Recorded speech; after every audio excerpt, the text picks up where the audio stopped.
Let's get some reaction now from within the Conservative Party. Miriam Cates, the Conservative MP for Penistone and Stocksbridge, joins us now. Welcome. Thank you for joining us.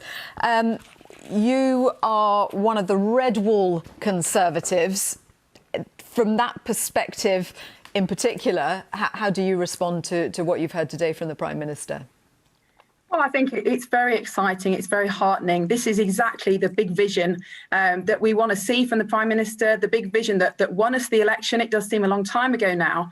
But as the Prime Minister said, that the injustices and the challenges that we faced in December have not changed, although some have been illuminated in more detail by the coronavirus crisis. But I think for seats like mine, Penistone and Stocksbridge, this is exactly what we need to hear. And I think it was great to hear the Prime Minister speaking about this kind of imbalances in our economy that have been the case for decades now, where regions like mine, outside London and the South East, just don't have the same kind of opportunities as we do down here in London. So it's brilliant to hear the vision set out. I'm really excited, and I think it's exactly what we need to hear at this time. As you say, it's a vision. It's a long-term plan. Things will take time to change. Boris Johnson is talking about we now have a chance to do things differently, to do things better. Anything that is going to see a big change inevitably takes time. Right now, people are struggling, though. People are losing their jobs.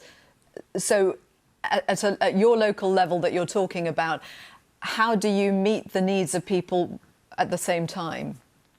Well, I think the Prime Minister was very clear that we need a short, a medium and a long-term plan. And if we just look at what's happened just in the last 12 weeks, we've seen what kind of government support, what size of government support can be delivered very, very rapidly. We look at the furlough scheme, the self-employed income support scheme, all of which have benefited people in my constituency and continue to do so, continue to save jobs and businesses. So I think what we have learned from this crisis is that actually government can deliver things quickly when there is the will to do so.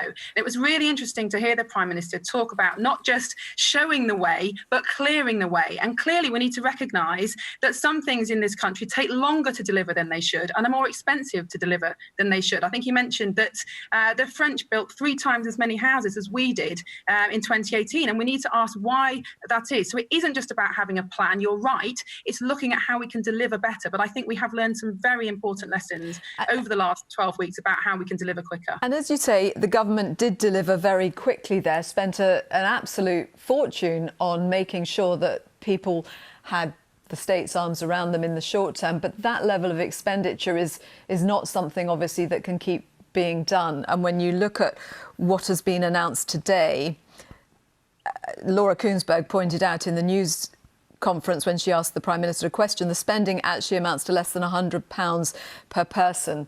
So the state support has been very front-loaded, hasn't it? Well, I think if we're looking at the announcement today, the £5 billion is part of a much, much bigger package of expenditure over the next 5 years. But we're talking about bringing things forward to kickstart the economy, to provide infrastructure and growth that we really need. So, you know, of course, there are more details to come. There are clearly big challenges ahead. And, you know, the Chancellor will be laying out more of that next week. But it's really important to give people to the vision, to show that we're serious about levelling up. And this is the first step in doing so. Miriam Cates, thank you very much for joining us.